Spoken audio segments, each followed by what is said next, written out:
La radio es un elemento que nos transporta a nuestra memoria. Radio INA. Una ventana entre la historia, la antropología, nuestra magia y tu frecuencia.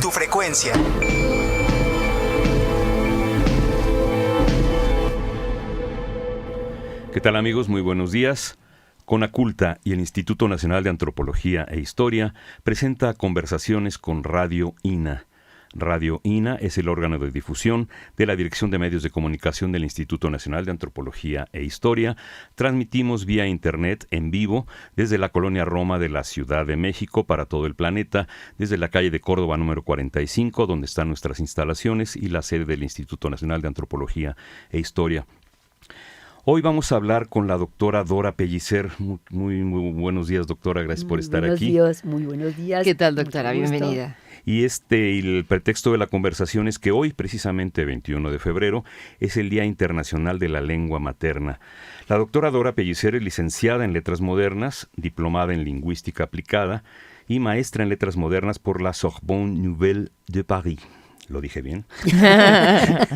Es profesora investigadora titular en Sociolingüística en la División de Posgrado de la Escuela Nacional de Antropología e Historia. Múltiples publicaciones sobre estos temas, sobre las lenguas de México, sobre narraciones, derechos lingüísticos, sobre patrimonio lingüístico, sobre derecho al bilingüismo, al multipolilingüismo, en fin, de todos estos temas vamos a tratar de hablar el día de hoy con la doctora Dora Pellicer. Y lo primero que le preguntaremos, Rita, ¿con qué abrimos? Bueno, si le parece, Rita doctora, Breu, buenos días, perdón. Buenos días a todos. ¿Por qué se promovió a nivel mundial, doctora, un Día Internacional de la Lengua Materna? Bueno, ¿qué impulsó esta idea? Pues mira, el Día Internacional de la Lengua Materna, fue reconocido por la UNESCO en noviembre de 1999 y se declaró como una celebración internacional. Uh-huh. Pero algo importante es como ocurre con estas fechas. En 1952, hubo un movimiento estudiantil por la lengua materna en Bangladesh. Uh-huh. Y era un movimiento de estudiantes. Este movimiento fue reprimido violentamente. Creo recordar que hubo algunos muertos. Digamos, en el 52 yo no era todavía lingüista. No estaba enterada de esto. Recuerdo que vivía yo en Venezuela. Pero bueno, me he enterado. Y este movimiento fue reprimido y desde ese momento en Bangladesh se recordó esta fecha de resistencia estudiantil por la lengua, se recordó todos los años justamente en esta fecha, y esto sería desde 1952. Y nos lleva a hacer un paralelo con que a veces estas fechas importantes tienen un antecedente un poco dramático. Si nos acordamos, el 1 de mayo tiene como antecedente la lucha de los obreros en la ciudad de Chicago. Y uh-huh. La represión que hubo para ellos.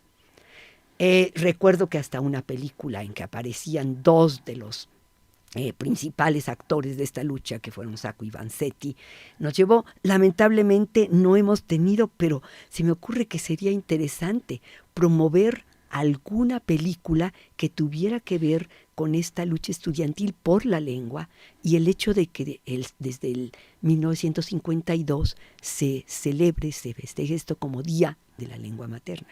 Les digo, ya oficialmente fue UNESCO y fue en el año 99, donde se declaró como celebración internacional.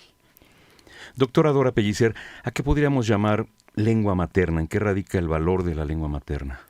Bueno. Una lengua materna es la primera lengua escuchada, comprendida y hablada. Y la definición más tradicional siempre dice en el seno de la familia, lo cual efectivamente ocurre. Entonces, la lengua materna en este sentido tiene un valor identitario incalculable, porque es la lengua con que nos socializamos, la que nos introduce al mundo inmediato de saberes, de acciones, de sentimientos y de conductas sociales. Ahora bien, algo que ocurre es que esta definición de lo que es aprendida en familia es la que nos suena, la que nos parece más común. Sin embargo, en la vida actual, tengo ejemplos en que al lado de la lengua de la madre y de la familia, el bebé desde los 2-3 meses, desde el momento en que una madre trabajadora ya se acaba lo que llamamos su incapacidad, que es 3 meses en México y creo que en otros lados, un poco más largo, más corta, el bebé va a una guardería.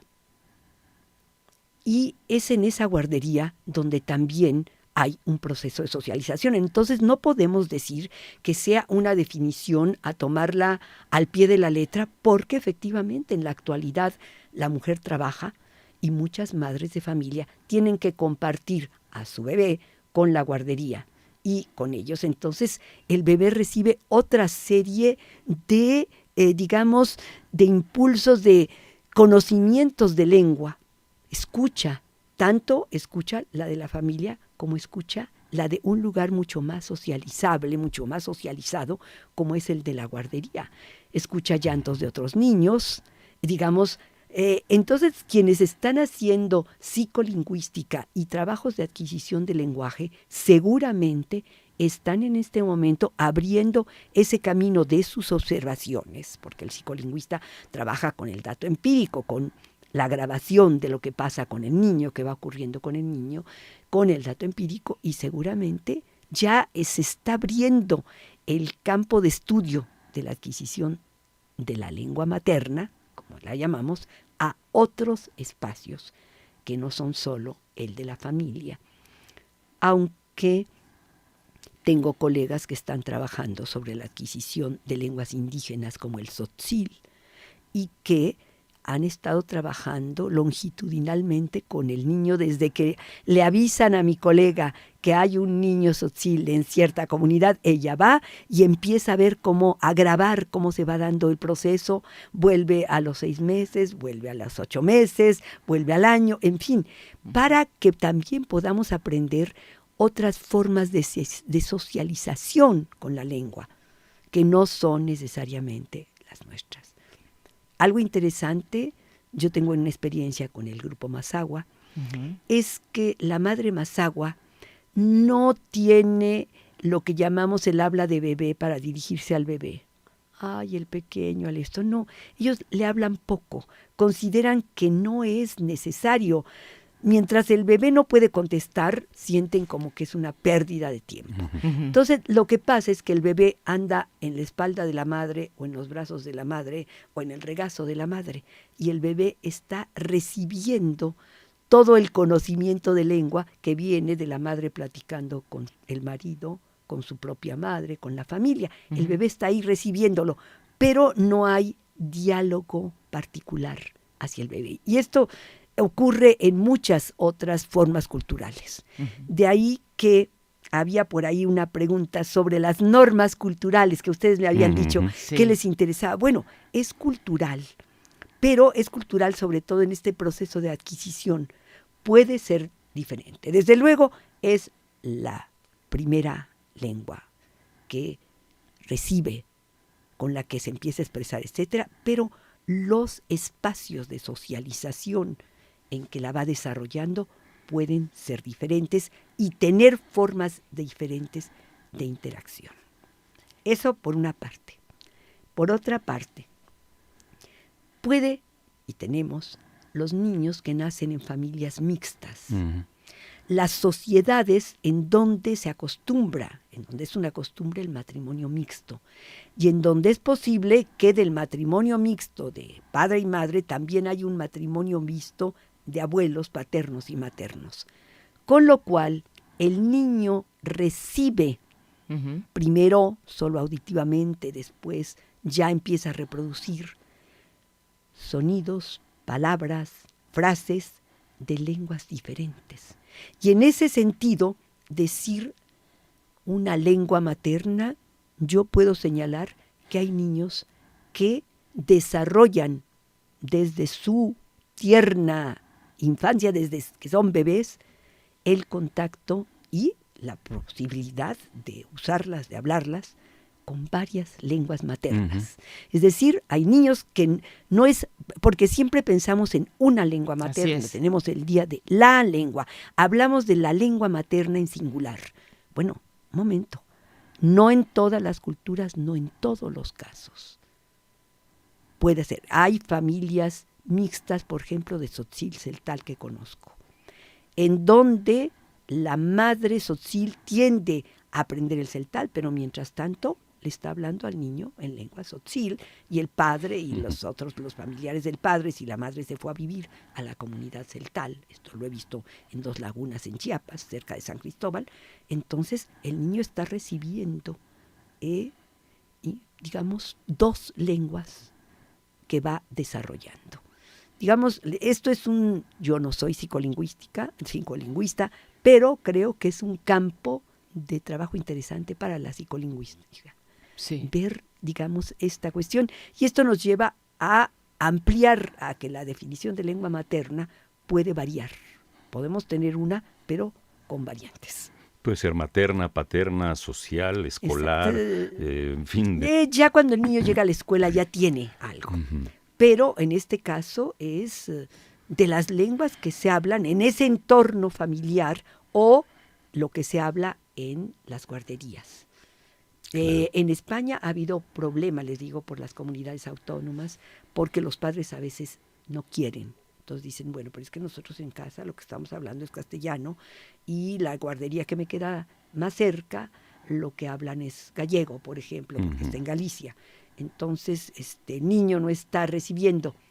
Ahí entramos a otro punto que quizá ustedes quieran después preguntarme sobre la cuestión del bilingüismo y el plurilingüismo, pero podemos... Creo que sí, bueno, por supuesto que esa pregunta cabe, pero ahorita con lo que usted nos decía, doctora Dora Pellicer, siempre hemos pensado como en que hay lengua materna, así como usted dice, subrayada y la importante, y otras que son menos importantes o que son los dialectos, pero en realidad, ¿cómo lo distinguen ustedes como especialistas? La diferencia entre la lengua y el dialecto. Bueno, ahí tenemos alguna. Quienes no son especialistas, o sea, quienes no son, porque un antropólogo no tiene que ser lingüista necesariamente, pero lo sabe. En el Instituto de Antropología o en la Escuela Nacional de Antropología y Historia, como en la universidad en donde se trabaja sobre lenguas, se sabrá exactamente que un dialecto es una variedad de una lengua.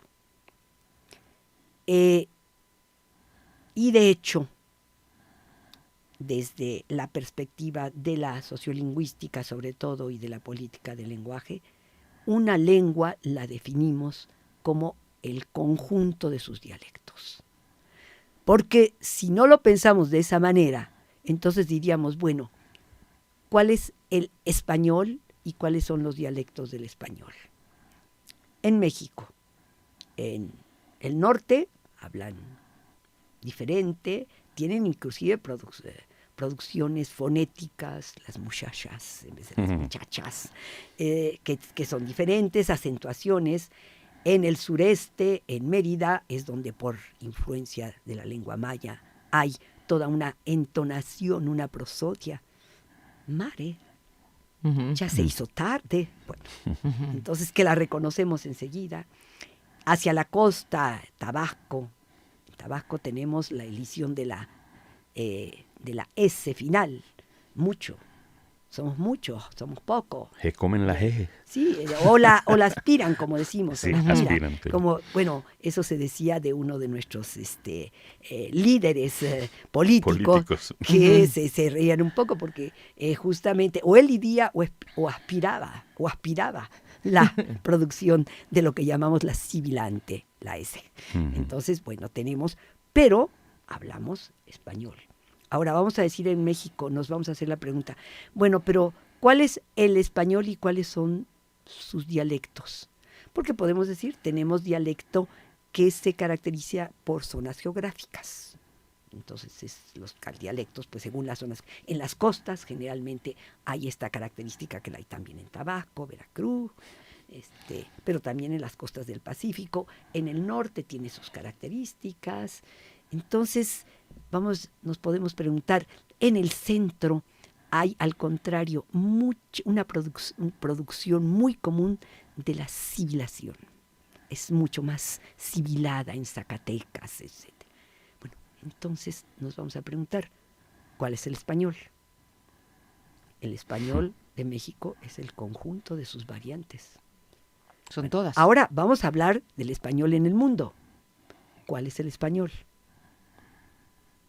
Es el conjunto de sus variantes. Y ahí sí todavía estamos ante la lucha de la Real Academia Española y ante ciertas posiciones que vienen últimamente del Instituto Cervantes, que es el que se ha desarrollado, hace una labor, digamos, de difusión del español enorme y está certificando cursos por internet de español en China, por ejemplo, en Corea. Bueno, nada más que se tendría que pensar que es el español de España. El español en este momento es la suma de dialectos. También se habla español en Filipinas, se habla español en Argentina, se habla español en Chile. Y podemos reconocer, muchas veces decimos, tú eres de América del Sur, tú eres de algún lugar, o tú eres argentino. A los argentinos enseguida los reconocemos. Bueno, ahí tenemos, esos son los dialectos, son las variantes que se dan por situación de contacto con lenguas autóctonas, por situación de contacto de fronteras, puede ser, o simplemente por la historia que siguieron los hablantes en una determinada zona geográfica. Entonces tenemos diferentes dialectos. Entonces, ¿qué es el español? La suma de muchos dialectos diversificados, algunos que a veces de entrada en una película nos cuesta trabajo los cubanos, de pronto una película cubana de momento, pero después la vamos entendiendo. El español, por ejemplo, en las islas en el sur de España, el mallorquín, etcétera, cuesta a veces un poco de trabajo a la entrada. Tiene también sus léxico particular, formas sintácticas, porque toca también la gramática. En Guatemala y algunos lugares de Centroamérica es muy común que te digan, ay, voy a salir con mi amiga. Uh-huh. Bueno, y uno le salta. Pero no, es correcto, el dialecto es una variación y la lengua varía porque la lengua se usa, porque la lengua es social, porque si no la estuviéramos usando, pues no habría ya la lengua. Entonces, la lengua se usa, la lengua a lo largo de los años y a lo largo de la parte geográfica, históricamente, geográficamente, culturalmente, tiene variaciones la misma. Entonces, ¿qué es una lengua? Una suma de sus dialectos en la medida en que haya comprensión. El desarrollo de la escritura es fundamental, porque nosotros podemos leer a Borges, leer a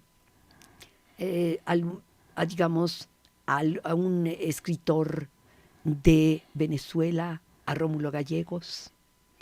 Podemos leer a un escritor cubano en Tres Tristes Tigres.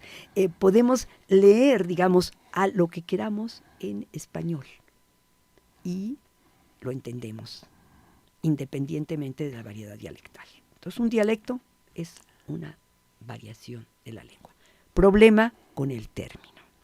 Sí, Vamos porque hay una confusión tremenda. Problematizarlo para los que no son lingüistas, antropólogos, etcétera, etcétera, que están especialistas, literatos también.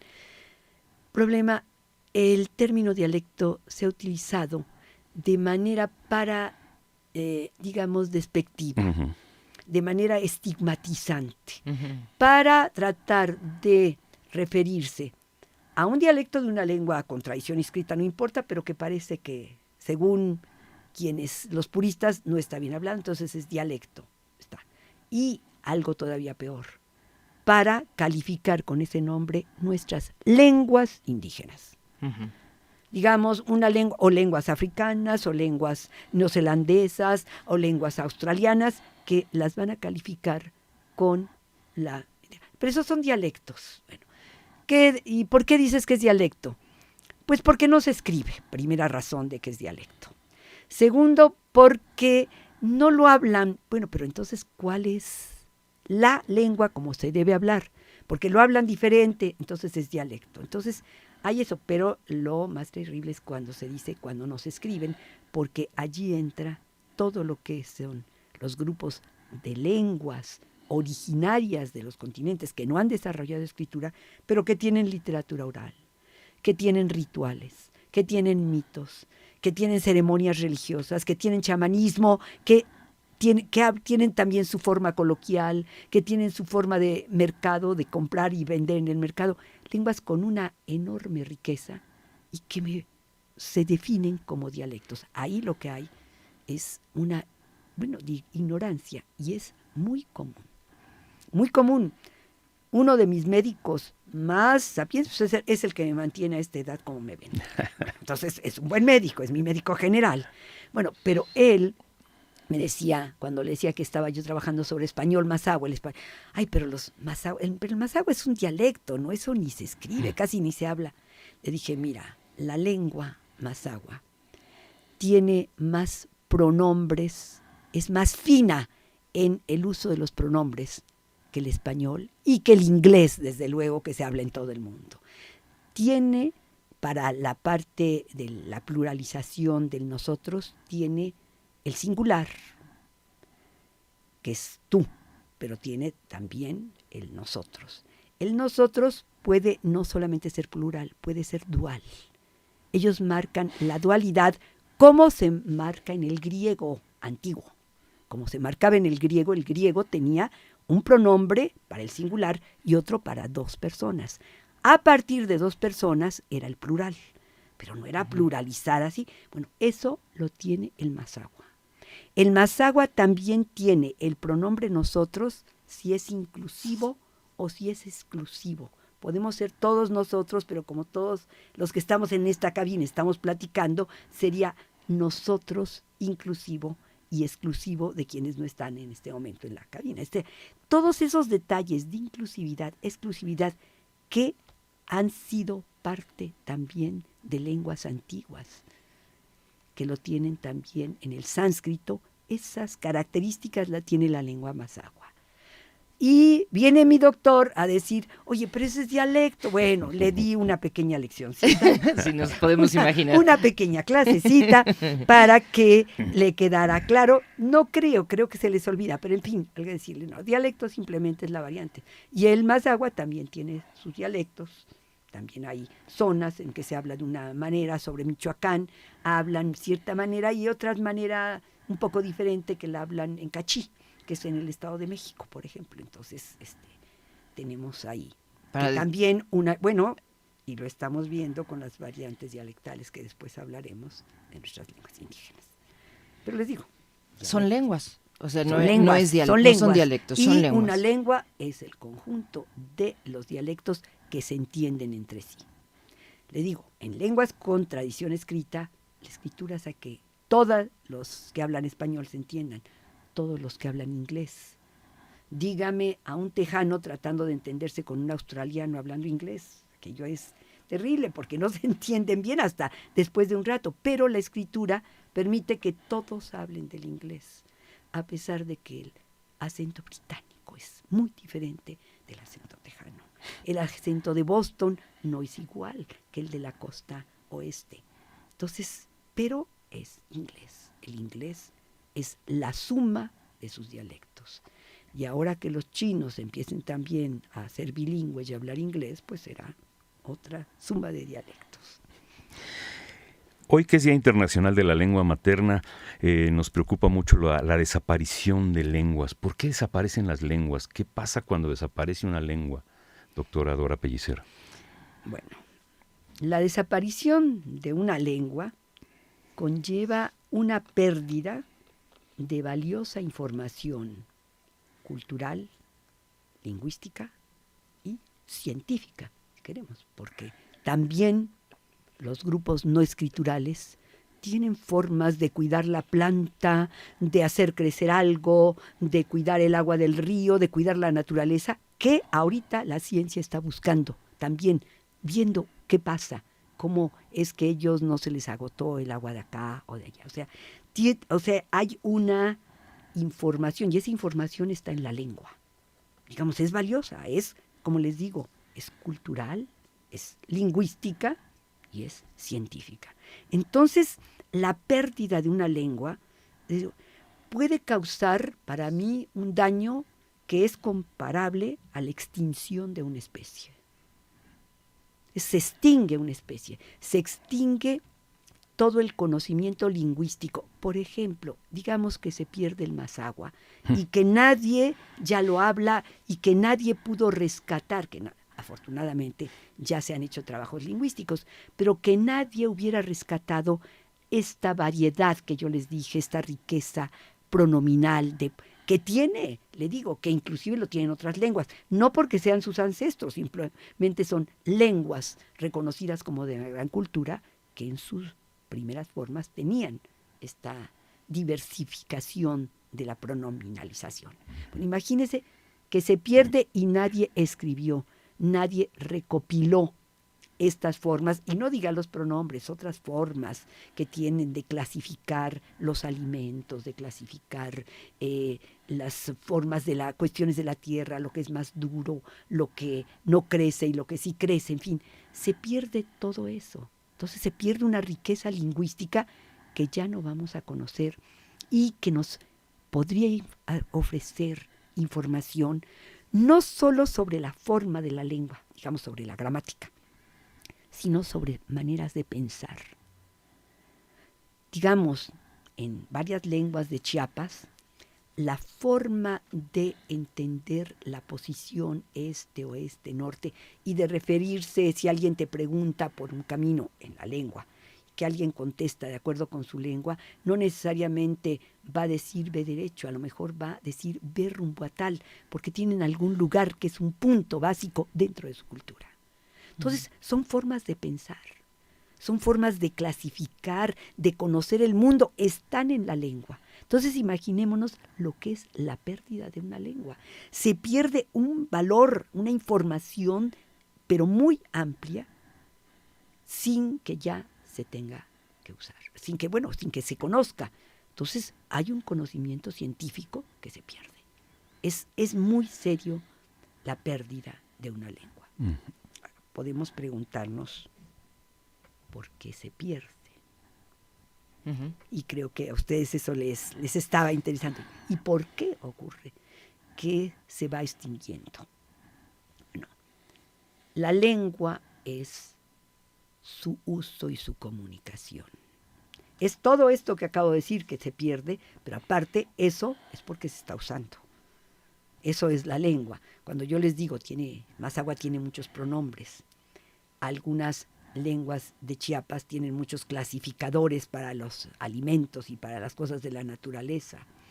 El maya tiene clasificadores para los números, pero tú vas a contar 3 piedras o 3 huevos de gallina o 3 florecitas, porque no es lo mismo la flor, la piedra y algo de un producto animal. Todo ese conocimiento, decimos, se pierde. ¿Por qué? Porque, lo primero, porque se deja de usar. Entonces dejan de usar la lengua y... Ahora, ¿por qué se deja de usar? Porque deja de cumplir la función social de comunicar. Digamos, todo hablante normal, no estoy hablando de una persona con esquizofrenia que habla sin sentido o sin tener un interlocutor, pero todo uso de la lengua implica un interlocutor. Aquí estoy yo tomando demasiado espacio a lo mejor para hablar, pero tengo 2 estupendos interlocutores que se interesan y me entienden. Un saludo tiene un interlocutor. Un regaño tiene un interlocutor. Una oración va dirigida a un interlocutor. Bueno, en el momento, y esas son las funciones de la lengua, son funciones sociales. Cuando se pierden esas funciones, entonces se deja de usar. Entonces ya dije, ¿por qué se deja de usar? ¿Por qué se deja de usar? Porque se pierden sus funciones sociales. ¿Por qué se van perdiendo sus funciones sociales? una de las razones fundamentales es porque deja de darse la transmisión intergeneracional. Y eso lo han señalado muchos especialistas. Es lo más grave, lo que puede llevar más, digamos, es lenta, la pérdida de la lengua es lenta, pero es segura. Lo que conduce a la pérdida de una lengua es falta de uso, no funciones. ¿Y por qué? Porque no hay transmisión, uso intergeneracional, uso comunitario. Y esto se observa cuando llegamos a un pueblo y nos dicen, oiga, tengo una alumna que lo que quiere es estudiar el tojolabal. Entonces ahí se va hasta el sur, etcétera, y llega a una comunidad y le dice, uy, señor, pues aquí ya casi nada más unos viejitos están hablando, ya no. Afortunadamente con el tojolabal no pasa eso, pues no, pero puede llegar a ocurrir. Puede llegar a ocurrir. No, aquí ya solo lo hablan unos cuantos. Siempre son los mayores. Los mayores a veces me contestan en los otomíes, me dicen, no, ya no quiere aprender chamaco, ya no quiere aprender el chamaco. Bueno, y no quiere, pero tú le hablas. No, el mayor le ha dejado de hablar y le habla aunque sea en su español, un poco, digamos, todavía un español segunda lengua, que no ha llegado a perfeccionar, que tiene su propio acento y todo, muy válido, ¿no? Pero le habla en español. Ahora, ¿por qué? Porque al perder uso, al perder funciones sociales, los hablantes también pierden el respeto, el apego, la devoción por su lengua. Todo lo que dijimos de la lengua materna, esto lo van perdiendo. Es un fenómeno que se da porque socialmente la lengua empieza a ser subordinada, a subordinarse a otra lengua. Esto ocurre muchísimo con el contacto de lenguas, con el bilingüismo. Pero, cuidado, el bilingüismo per se, hablar dos lenguas, hablar tres lenguas, no es un mal para ninguna lengua. Al contrario, el hablante, entre más lenguas habla, más facilidad tiene para entender, y no solo lingüísticamente, para entender culturalmente a los demás. Por eso es que pensar en el bilingüismo y en el multilingüismo puede ayudarnos a pensar en una manera de una mayor comprensión entre los pueblos. Esto tiene una proyección universal, porque hablar la lengua del otro, entendernos con otros, la lengua de mi abuelo más la lengua de mi papá y de mi abuelo materno más la lengua de mi papá y la de mi mamá. Bueno, que es la del abuelo materno, pero hablas esas lenguas, te entiendes mejor con ellos. Si esto lo llevamos a nivel de una sociedad universal, de escenarios internacionales, tú encontrarías mayor comprensión porque a través de la lengua del otro lo entiendes mejor. Claro.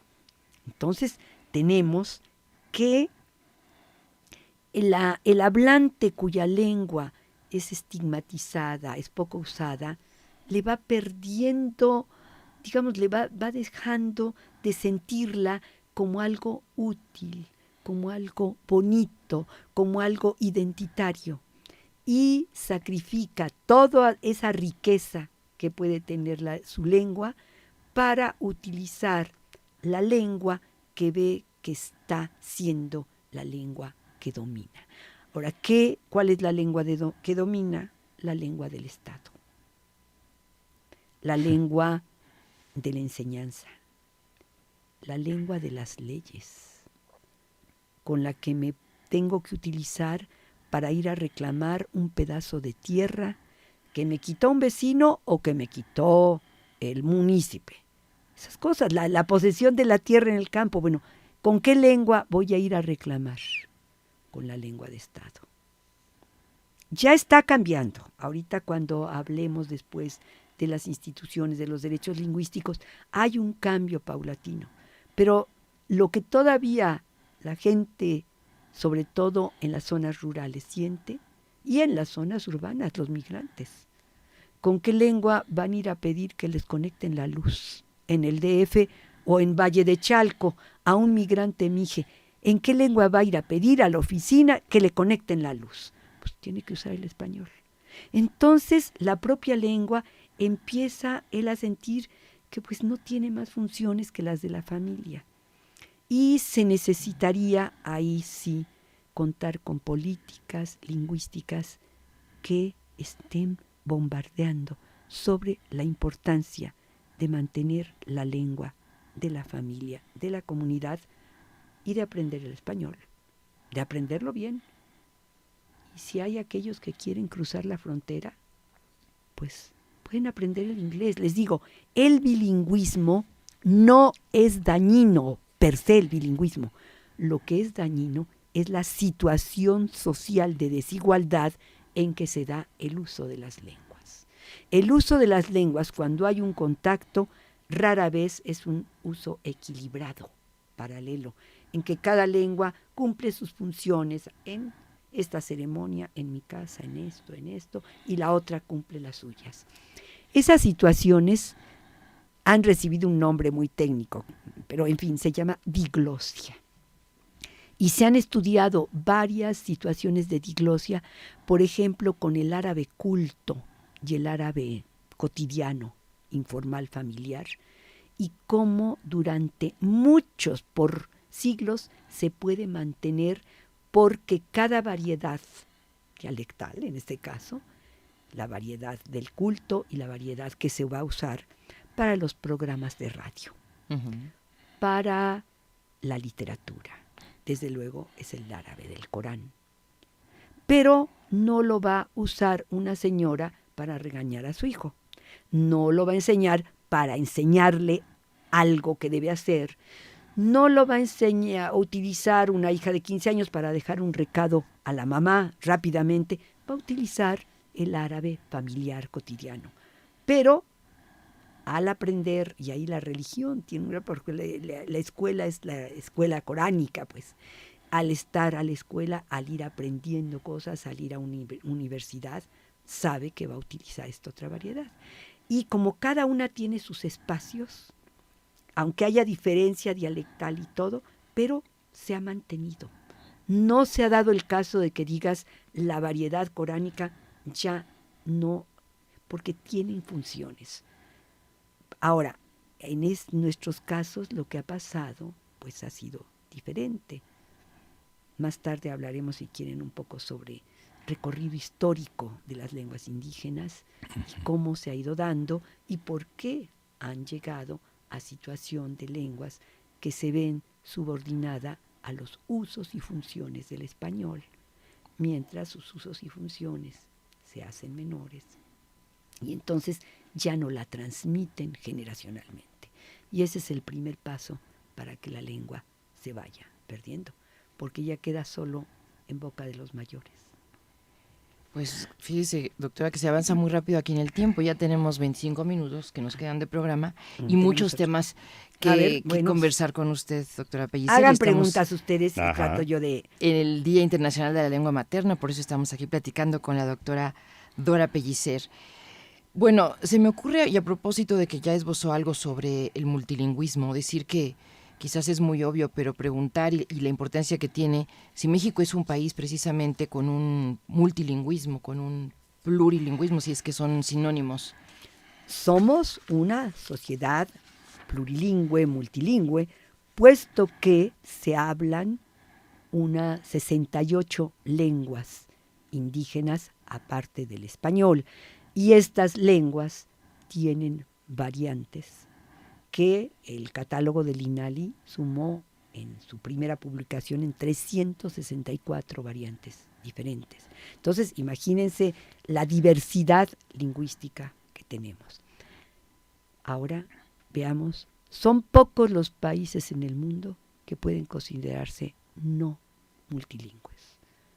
Imagínense las lenguas que se están hablando en este momento en Canadá.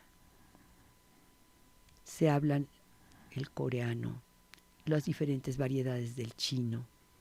Desde luego, francés e inglés siempre han sido. Canadá está, digamos, constitucionalmente está declarado como un país bilingüe. Tiene su ley 101, la ley número 101, que hubo muchos problemas para lograrla. No crean que es que la declaración ha venido, pero, digamos, ha sido, y en este momento tiene una política de resguardo de lo que le llaman ellos las lenguas originarias. Ya no quieren llamar las lenguas indígenas porque consideran que ha tenido toda una forma estigmatizante de referirse, entonces ellos le hablan las lenguas originarias, es decir, son las lenguas de los pueblos originarios. Ahí la política lingüística,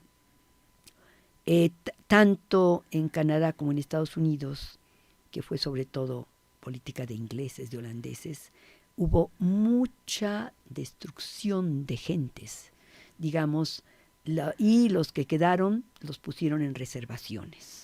Y ha sido digamos, uno quiere visitar un grupo de Kwakiutl, que es una de las lenguas del norte en Canadá, un grupo de hurones, etcétera, y tiene que ir a la reservación. Sin embargo, en este momento lo que les están dando es posibilidades de tener más poder económico. Se ha dado dinero para que en las reservaciones puedan tener, por ejemplo, lugares de turismo y un hotel, etcétera, que ellos mismos manejan. Los mismos pueblos originarios, como le están diciendo ahora, ellos mismos están manejando y entonces reciben, desde luego, un apoyo gubernamental, pero una de las condiciones es que haya escuela para los niños con las lenguas, que produzcan cuestiones en la lengua. Entonces ahí es donde podemos hablar de un tema que a mí me interesaba, que es, hay la pérdida de la lengua, pero hay posibilidades de revitalizar una lengua. Es decir, una lengua que ya solo los viejos le están hablando, que ya los niños no le están usando, que ha perdido funciones, que no está. Sí hay intentos de revitalización. No podemos pensar que puedan necesariamente funcionar para todas. Han funcionado para grandes lenguas. El hebreo dejó de hablarse siglos, en el momento que se creó el Estado de Israel, el hebreo se recuperó. Después de siglos de nuestra. Pero, ¿qué es lo que había atrás de él? Un Estado nacional fuerte, muy fuerte. A veces nos parece con demasiada fuerza bélica, en fin, no sé, pero lingüísticamente es el Estado el que permitió la recuperación. Entonces, con buenas intenciones, con pequeños anuncios, con la escuela, etcétera, no es suficiente para una revitalización.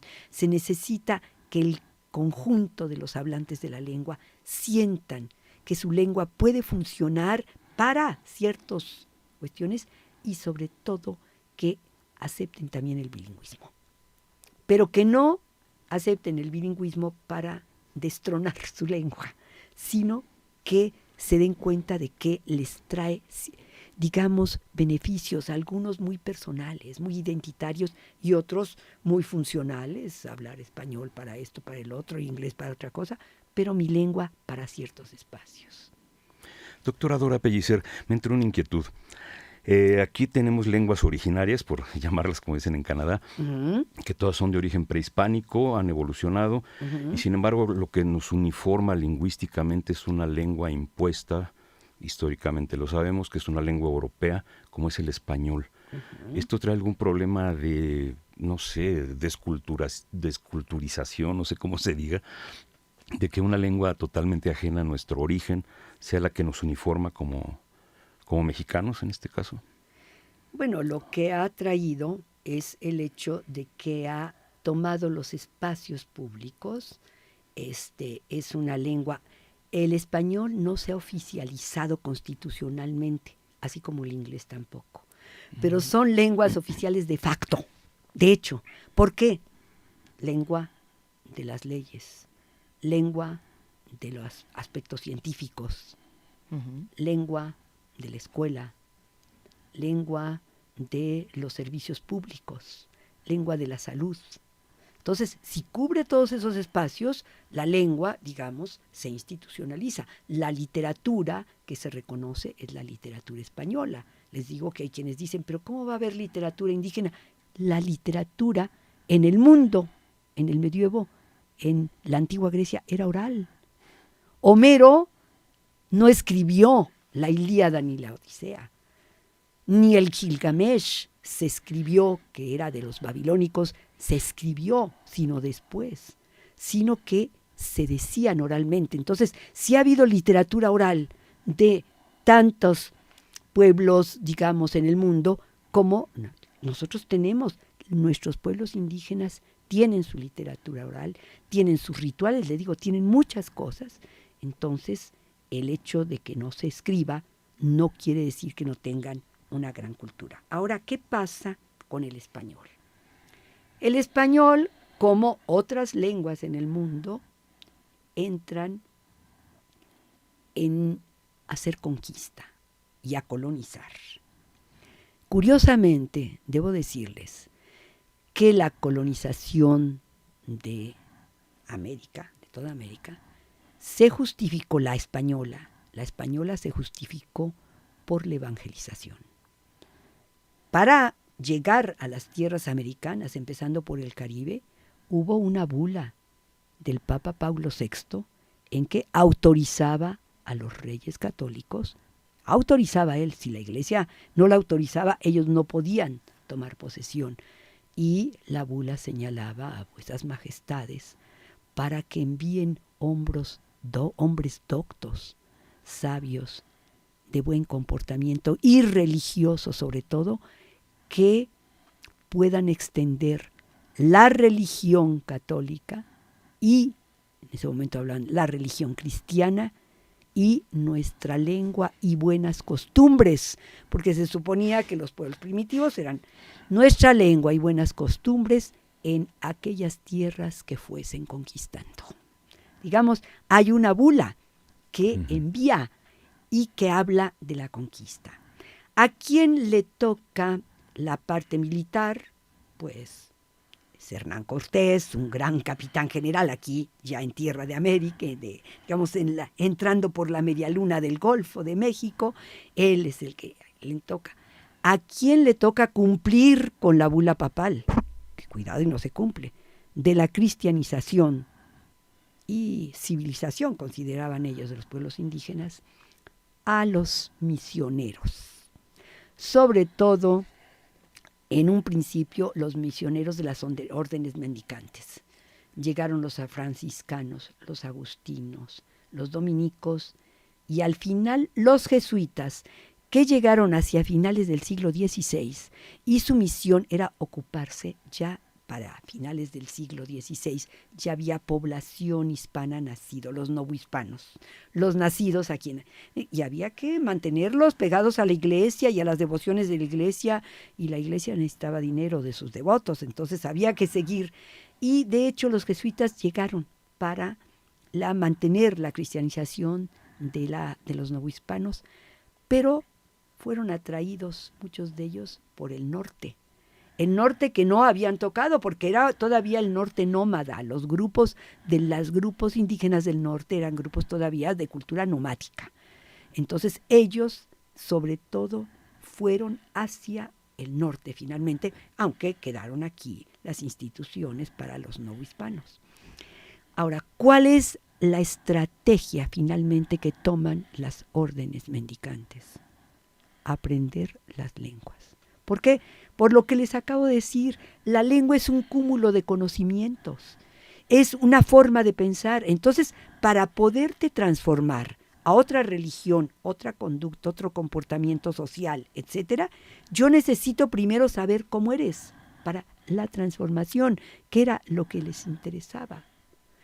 A los eclesiásticos, pero no solo era cristianizar repitiendo la religión, las oraciones, etcétera. Había también tratar de conocerlos. Y finalmente, la evangelización fue un espacio de uso de lenguas indígenas, porque además se pusieron a estudiar no solamente la comunicación oral aquí, sino cómo es la lengua, y se empezaron a hacer las primeras doctrinas, las artes de las lenguas indígenas, que es lo que permitió que en el siglo XIX se recuperara toda esta riqueza, digamos, que habían dejado, porque llegaron muchas imprentas a la Nueva España, como llegaron a Perú también. Entonces había imprentas y se producían ya los libros escritos de las artes de las lenguas indígenas. Entonces, finalmente, durante la colonia, hay desaparición de grupos indígenas por los trabajos, por los malos tratos, por, digamos, todo lo que implica recibir una conquista. Digamos, inclusive había quienes se mataban, quienes se acababan con su vida. Entonces, desaparecieron lenguas porque desaparecieron los grupos de hablantes por las injusticias y el maltrato y el abuso a la fuerza física que tuvieron los encomenderos, etc. Pero, digamos, los grupos que permanecieron fueron cristianizados en sus lenguas. Y cuando termina, no hasta el final, cuando termina el reinado de los Habsburgos, hay una cantidad de lenguas indígenas que se estaban hablando.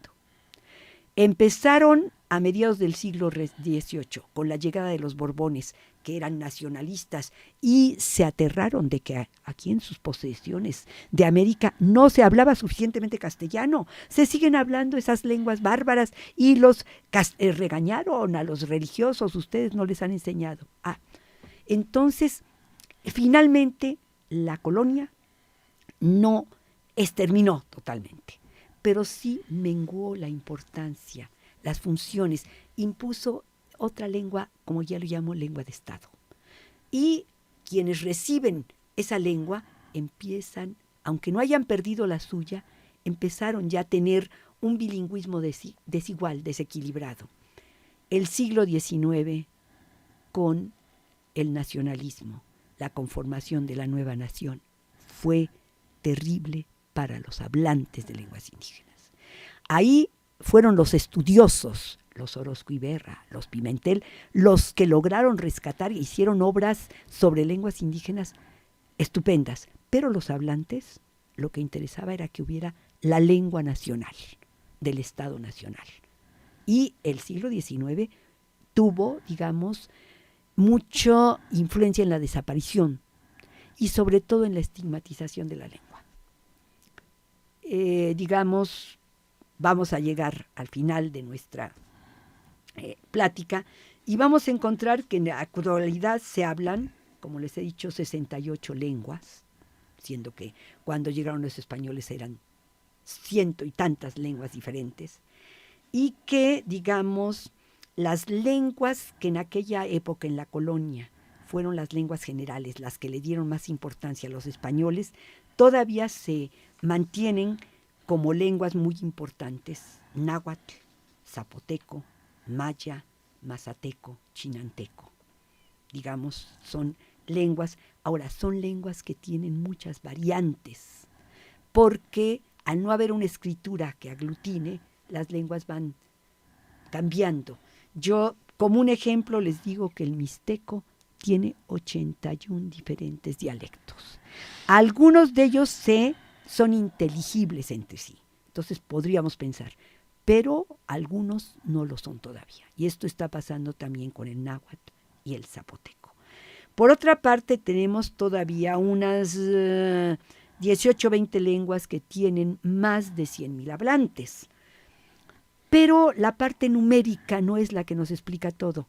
Estas lenguas tienen ya un alto nivel de bilingüismo.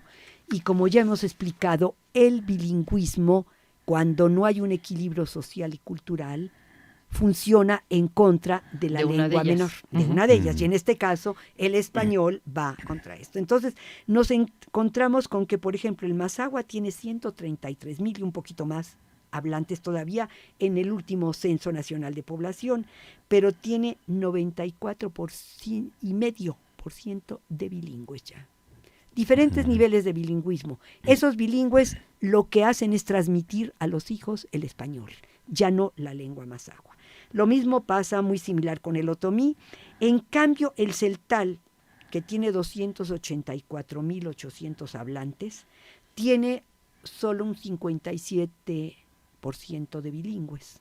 Allí, en estos casos, hay más posibilidades de revitalización, de recuperar, ya no que solo hablen celtal, no, que sean bilingües.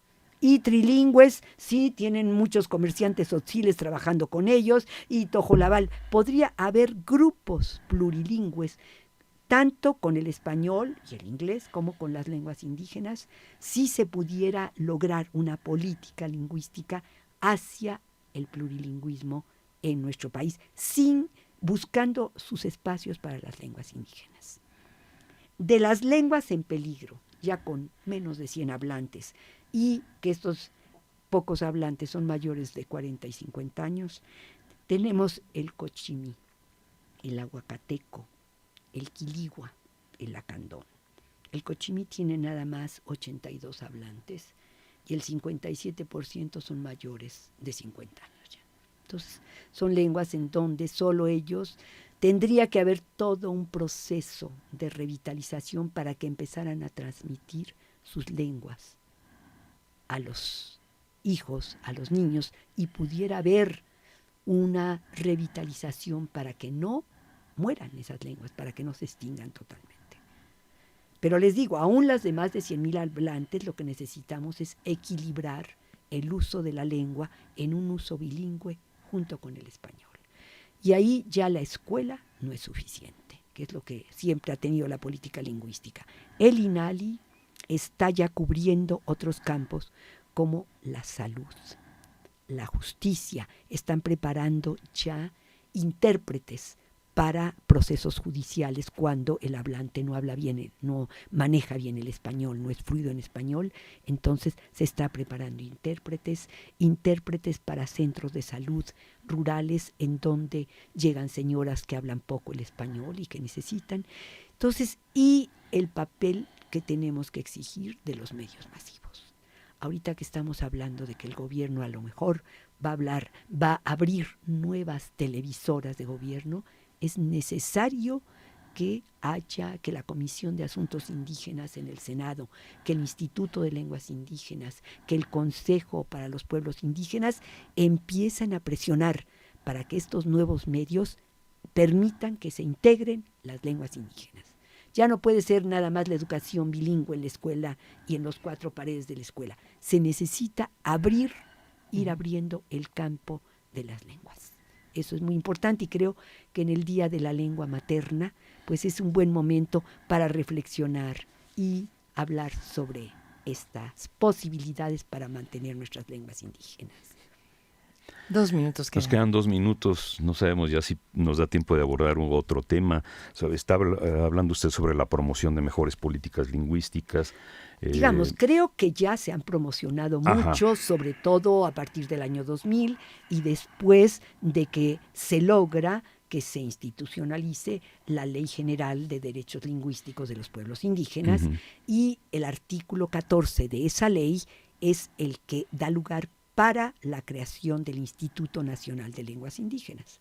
Porque una ley es una norma, pero una ley puede llegar a ser letra muerta. Una ley necesita una institución que haga funcionar sus decretos, sus artículos. En este caso tenemos varias, pero la que surgió directamente de la ley, porque está en ella, es la del Instituto Nacional de Lenguas Indígenas, y también ahí se dio apertura para las lenguas indígenas en estos otros espacios que no son el puramente escolar. La escuela tiene importancia siempre y cuando esté apoyada por toda una batería de espacios en donde se usa la lengua, que tiene que ver, le digo, con los servicios del Estado, con los medios masivos. Eso es muy importante, también la presencia de los medios masivos, y seguir trabajando escolarmente para la escrituración de las lenguas indígenas, para que puedan expresarse también oralmente y por escrito. Doctora, entonces el futuro, ya entendiendo que son lenguas maternas y que lengua materna es el mazahua, es el zapoteco, es el otomí, no tenemos esos rangos. El mazateco, el chol, el huasteco. Y estamos cambiando el nuestro purépecha. concepto de idioma oficial y de la primera lengua. Es y que hasta no de la tenemos lengua idioma nacional. oficial, no tenemos Es lo que idioma nos está oficial, diciendo, no sí. lo hay en la Constitución. La Constitución lo que tiene es lo que dictó esta última ley de derechos lingüísticos, en donde se reconoce que México es un país multilingüe, en donde hay lenguas nacionales, el español y las lenguas indígenas. O sea, las lenguas indígenas en este momento son lenguas nacionales como el español. Están en ese rango. En ese rango, ese rango. en la Constitución ya están así, están en ese rango. Entonces, ahora lo que hay es que generar las políticas y la planeación lingüística que permita que las lenguas indígenas no solo queden como nombre, como lenguas nacionales, sino que puedan actuar como lenguas tales, nacionales. claro. Pues todo un tema. Muchas gracias, doctora Dora Pellicer. Le agradecemos mucho esta cátedra. Esta ya no fue plática, fue cátedra. Sí, no, y muy agradable. Creo que es apasionante el tema de la lengua. Participamos en esta entrevista Pedro Francisco Sánchez Nava, Luis Alberto López Guario, Gabriela Marentes Garza, Evanibaldo Morales Ellis, Ulises Gama, Lauro Gaspar, Rita Abreu y un servidor, Juan Stack, y platicamos sobre el día hoy, que es el Día de la Lengua Materna, con la doctora Dora Pellicer. Yo agradezco mucho tanto a Rita como a Juan el que hayamos podido platicar, el que me hayan invitado. Para mí ha sido un gran gusto estar aquí con ustedes. Igualmente. Gracias, buenas tardes. Buenas tardes. El Instituto Nacional de Antropología e Historia llevó hasta ti Las voces, el debate. la experiencia. Jueves de charla en Radio INA. Jueves de charla en Radio INA. Te esperamos la próxima semana para charlar con otro de los personajes que le dan vida a la institución. Jueves de charla en Radio INA. Conaculta, Instituto Nacional de Antropología e Historia. Las opiniones y comentarios aquí expresados son de entera responsabilidad de quienes proporcionan la información y no representan necesariamente las opiniones de Radio INA ni comprometen el pensamiento editorial del Instituto Nacional de Antropología e Historia.